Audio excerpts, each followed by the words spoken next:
Hello everyone, good morning. সবাই কেমন আছেন? কি অবস্থা সবার? আশা করছি সবাই খুবই ভালো আছেন। আলহামদুলিল্লাহ আমরা ভালো আছি। আজকে সকাল সকাল একটা ব্লগ শুরু করে দিয়েছি। রাফসান ঘুম থেকে উঠে গিয়েছে। তার ঘুম থেকে ওঠার পরে প্রথমে একটা বায়না, সেটা হচ্ছে টিভিটা অন করে দিতে হবে। তো তাকে টিভিটা অন করে দিয়েছি। এখন রান্নাঘরে চলে এসেছি, কারণ আজকে হচ্ছে সকাল সকাল নাস্তা তৈরি করব আমি। কড়াইতে আমি পেঁয়াজ, কাঁচামরিচ, লবণ, হলুদ দিয়ে দিয়েছি আলু ভাজি করবো এর জন্য। আর এই সাইডে আমি আলু ভাজিটা হোক, আর পাশেই হচ্ছে পরোটা তৈরি করবো, এই জন্য ডোটা তৈরি করে নিচ্ছি।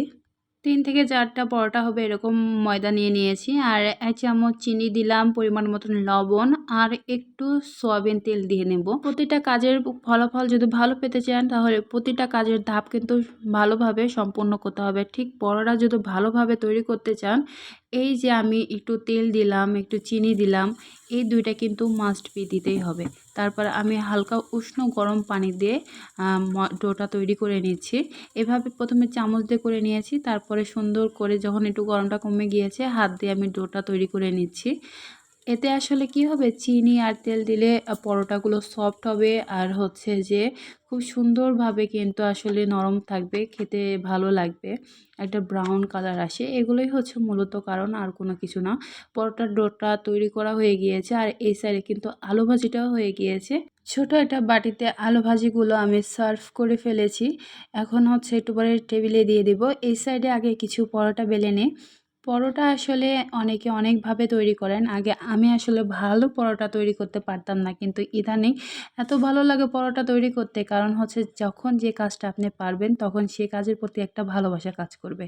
আর যখন আপনি পারবেন না, তখন কিন্তু ভালো লাগবে না। এই জন্য প্রতিটা কাজ আসলে সঠিকভাবে শিখতে হয়। আমি প্রথমে কিন্তু ময়দা দিয়ে রুটির মতন করে বেলে নিয়েছি। তারপরে সয়াবিন তেল দিয়ে এভাবে ফোল্ড করে নিলাম। তারপরে এটা কিন্তু আর সয়াবিন তেল দিয়ে আমি বেলবো না। আমি এখানে আবার একটু ময়দা দিয়ে সুন্দর করে বেলে নিব। তাহলে পরোটাগুলো খুব সুন্দর শেপগুলো থাকে। আর হচ্ছে আমি যদি সয়াবিন তেল দিয়ে দিতাম, তাহলে কিন্তু এভাবে আমি ঘোরাতে পারতাম না। আমাকে হচ্ছে একটু টেনে টেনে শেপটা দিতে হতো।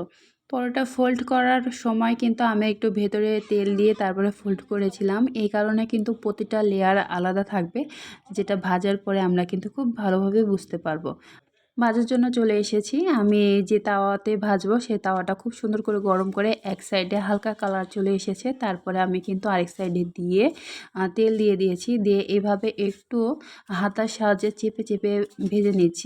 ভাজার সময় শুধু এই চার সাইডটা একটু হাতার সাহায্যে একটু চেপে চেপে নিতে হবে, কারণ এই সাইডগুলো একটু হলো যে ভাজাটা একটু কম হয়, কারণ মাঝখানে কালারটা চলে আসে আর সাইডগুলো কালার আসতে একটু ওয়েট করে। এই জন্য এভাবে একটু হাতার সাহায্যে চেপে চেপে দিলে খুব সুন্দর কিন্তু ভাজা হয়ে যায়। পরোটার কালারটা কিন্তু মাশাআল্লাহ অনেকটা সুন্দর এসেছে, আর বোঝা যাচ্ছে যে খেতেও ভালো লাগবে। আমি আর কিছু বলছি না, কারণ যারা ভিডিওটা দেখবেন, যারা এই পর্যন্ত দেখবেন, তারা ঠিকই বুঝে যাবেন দেখতে যতটা সুন্দর লাগছে, খেতে মাশাআল্লাহ ততটাই ভালো লাগবে আশা রাখছি। এছাড়া একটা ডিম ভাজি করে নিচ্ছি। আলু ভাজি ছাড়া তো পরোটা ভালোই লাগে না, তারপরে ডিম থাকলে তো আর কথাই নাই। এছাড়াও কিন্তু আমার চা দিয়ে পরোটা খেতে অনেক ভালো লাগে। এজন্য দুধ, চিনি একবারে চা পাতি দিয়ে আমি ওভেনে চাটা তৈরি করে নিয়েছি। আর রাফসান বাবু আমাকে হেল্প করছে ডাইনিং টেবিলে নাস্তা দিতে।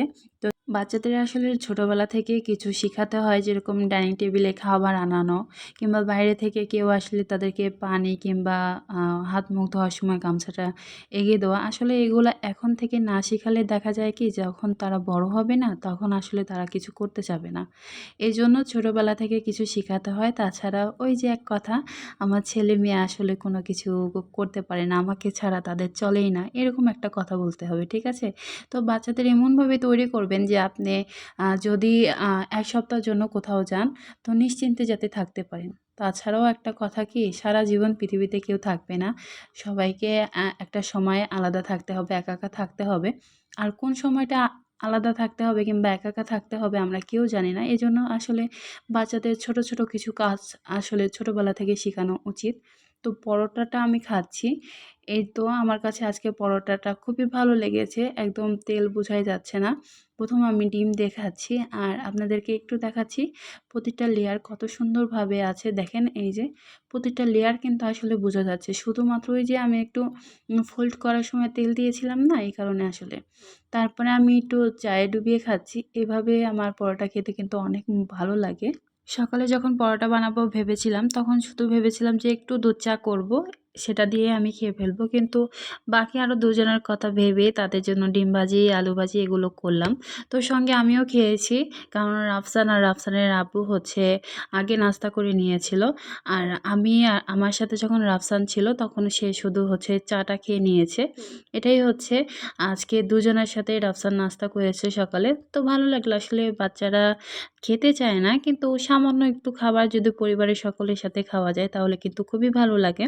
কারণ আপনি একটা কাজ যখন করবেন তখন পরিবারের সকলের কথা চিন্তা করেই করেন। তো সকলে যদি একটু না খায় আসলে ভালো লাগে না। যাই হোক, সকালের নাস্তা শেষ হয়ে গিয়েছে। আজকে এই পর্যন্ত। সবাই ভালো থাকবেন। আল্লাহ হাফেজ। আসসালামু আলাইকুম।